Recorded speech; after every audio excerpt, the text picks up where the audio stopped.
Social media. It is a strange place where sometimes people even sell their fart to make money, and sometimes people fall from skyscrapers to take a photo. But this case is different from all of them. This woman, the embodiment of vulgarity. Her name is Dilan Polat. This is her husband, Engin Polat. In a few years, she transformed her modest life with her and her husband into a life where she spent 750,000 liras a day and poured gold dust into her coffee. So how did this happen? And about 8 months ago, this couple, without laundering money, without getting a man killed, for tax evasion and for forgery of documents, how was they arrested? While you subscribe, I will tell you the interesting story of this couple from beginning to end.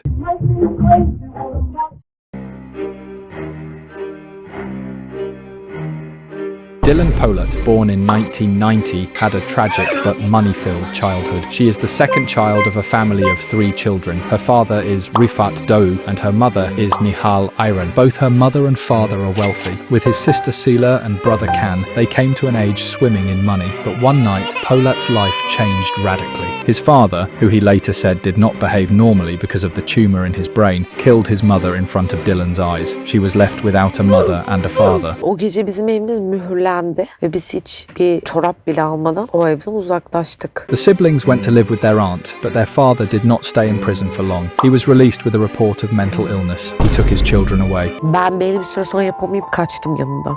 School started. She met her husband Engin Polat at the age of 14 at school. She was 17 when they got married. She came to this slum as a bride to Engin Polat's family. She did not study at university. She started working. What changed her life was her entry into birth photography. She built a network of rich and famous names. Bizim sahne fotoğraflarımızı çekerdi ve eşiyle gelirdi. Hiç böyle bir kız değildi.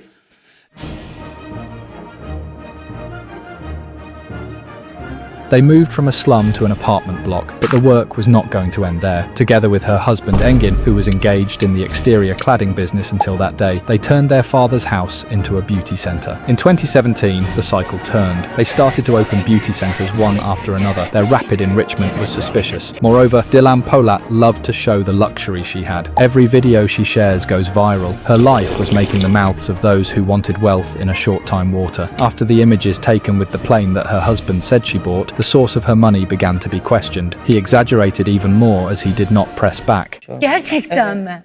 Sırf birilerini rahatsız etmek için mi? Bunu rahatsız etmek için yapıyorum. Uçak hikayesi de biraz insanları deli etmek için miydi? Bazen her gün harcamıyorum aşkım. Bazen İstinye Park'a gidiyoruz mesela.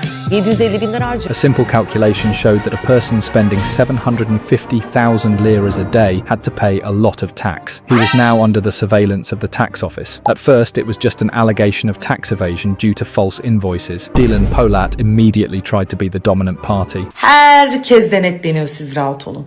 Sen denetleniyorsan ben 100 denetleniyorum. Okey, sen rahat ol.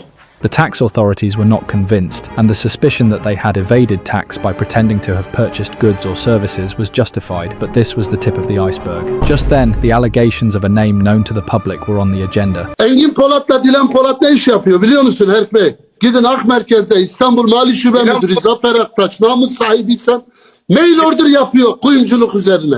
Dilan Polat had begun to wobble, but he relied on his conversations with the former interior minister. Süleyman Soylu sizin saçma sapan işlerinizle mi?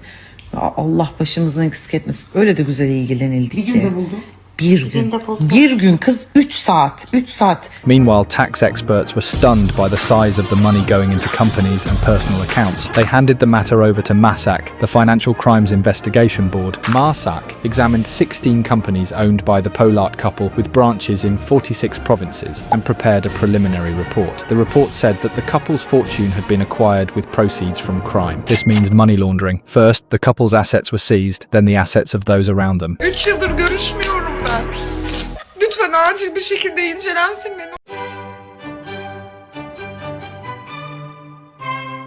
But according to the investigation file, whose money were the couple Dilan and Engin Polat laundering? The prosecutor's office's statement on the investigation pointed to law number 7258. This law regulates illegal betting and gambling. According to initial findings, 75% of the couple's money belonged not to them, but to a betting baron. Who? According to police sources, the leader of the betting ring is Veysel Şahin. Şahin is also known as the man who runs illegal betting in Turkey. According to MySac reports, he controls $5 billion in the betting market. Now let's go back a bit to 2016.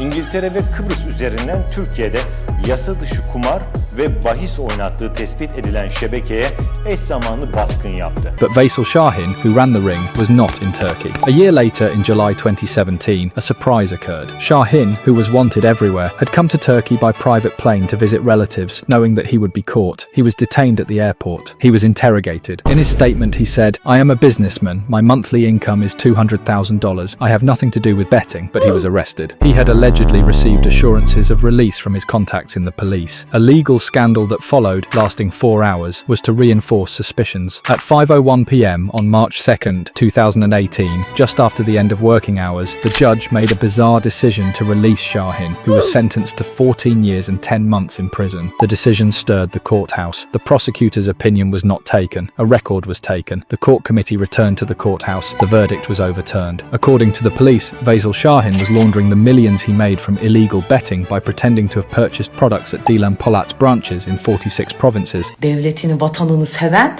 ülkesine aşık insanlarız biz. Ülkesine döviz sokan insanlarız biz. The most concrete examples were the Sivas and Cyprus branches. This photo, for example, is from the opening of the Sivas branch. One of the people next to Dilan Polat is Betel Altunpara. The police are no stranger to the name Betel Altunpara. She and her husband were among those arrested in the 2018 operation against Veysel Şahin. They confessed and were released. Although Dilan Polat denied the money laundering allegations, she removed this Cyprus branch from the company's website.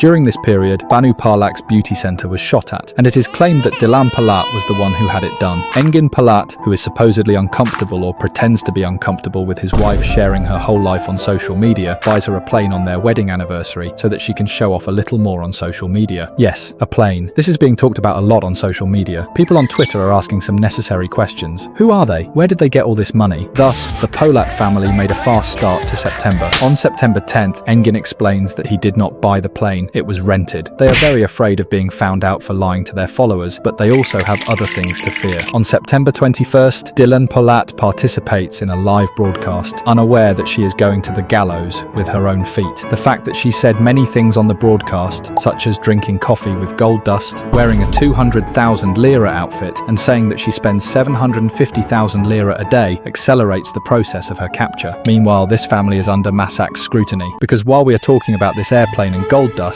a lot is going on behind the scenes. This woman, who has been a tabloid figure for years, knows that the Polat family are the ones who stole her Instagram account a little before these events and made bad and malicious posts under her name. She filed a criminal complaint with the prosecutor's office and included money laundering allegations in her criminal complaint. Again, there is another criminal complaint filed on behalf of the Polat family just before these incidents. It is a criminal complaint filed with the complaint of the neighbour after a fist fight with their neighbour. This neighbour is not a normal person. He is an executive at a television channel. The Polat family was then called to testify, but instead of going to testify, Dilan Polat found the prosecutor who handles these criminal cases and the prosecutor's phone number. She calls the prosecutor and says, "I am very busy. I will come and testify sometime." The prosecutor could not believe her courage and said, "Who are you calling me from my personal phone?" and hung up. The prosecutor, who does not know Dilan Polat because she does not spend much time on social media, becomes obsessed with Dilan after this incident and starts to investigate. The criminal complaint of this woman, the former magazine figure I just mentioned, coincides with this time. These criminal complaints merge and become the most important agenda of the courthouse. Some journalists on social media, who are known for knowing the secrets of celebrities, start to reveal new secrets about the Polat family every day. For example, underpayment of taxes against millions of dollars in earnings, counterfeit products that threaten public health, mail order allegations. Dilan Polat was hospitalized around September 26th. She says she is sick but continues to smoke in her hospital room. She drops her innocent act and continues to spit. She accuses Banu Parlak, who says that she has no life safety and that Dilan Polat has hired a hitman, of making money off of her. He leaves the hospital and returns home, and he does his best to expose Banu Parlak's tax evasion.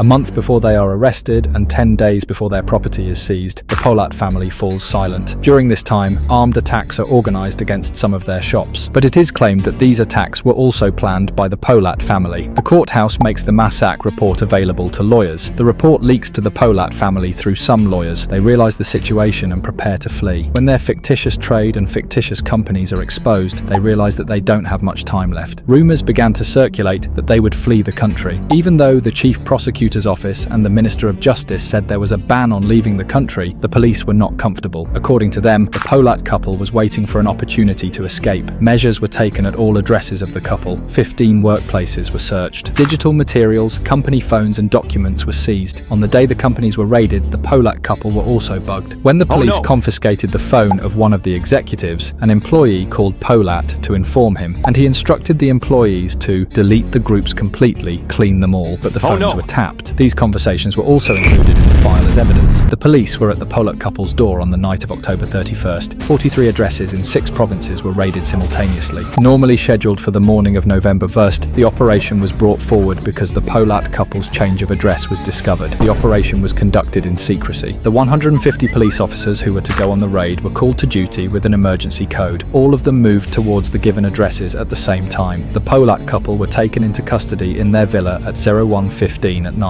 Bir açıklamanız olacak mı? İfademizi vereceğiz, bu kadar. Engin Bey bir açıklamanız olacak mı? İyi akşamlar. Bir açıklamanız olacak mı?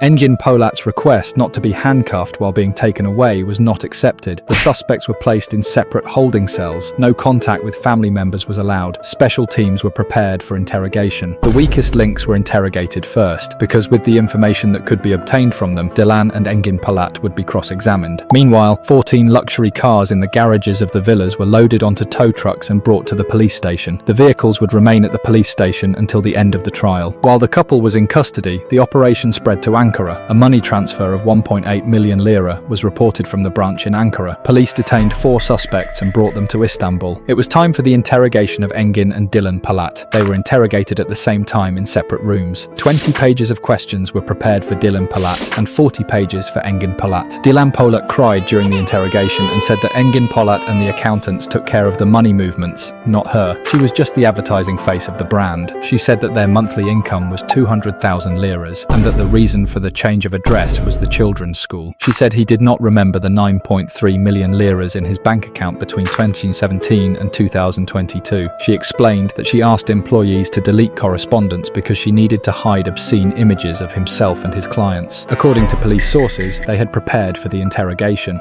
Akıllı kadınım ben. Sen benim düştüğümü serumlarla gördüğünde ben orada kafamda 50 tane plan. Engin Polat targeted their lawyer Ahmet Gün, saying, "We did what he said." The companies were shut down because they were bankrupt, there was no corruption, and they had accumulated their wealth, which was the reward for their labor. The couple was taken to the courthouse the next day. Their testimony at the prosecutor's office was over in 15 minutes. Ahmet Gün, the lawyer whom Engin Polat blamed, stayed much longer. When the prosecutor referred the suspects to the court, he wrote effective remorse for one of them. This person was Ahmet Gün. However, Ahmet Gün's effective remorse was rejected on the grounds that he had defended the Polat family very strongly before his arrest. The Polats were in court for 6 hours. The judge arrested 12 people, including Dilan Polat, her husband Engin Polat, her siblings Sila Do and Kando. When Dilan Polat heard the verdict, she screamed, "Who will take care of my son?" and fainted. The couple will take a break from their glamorous life for a while. I said they will take a break because every day a few of their crimes are being cleared. Soon, they'll be cleared of all their crimes. So, if you have a lot of money, you won't stay in jail long. This is what Turkish justice has taught us. The video ends. DogeTurco escapes, guys.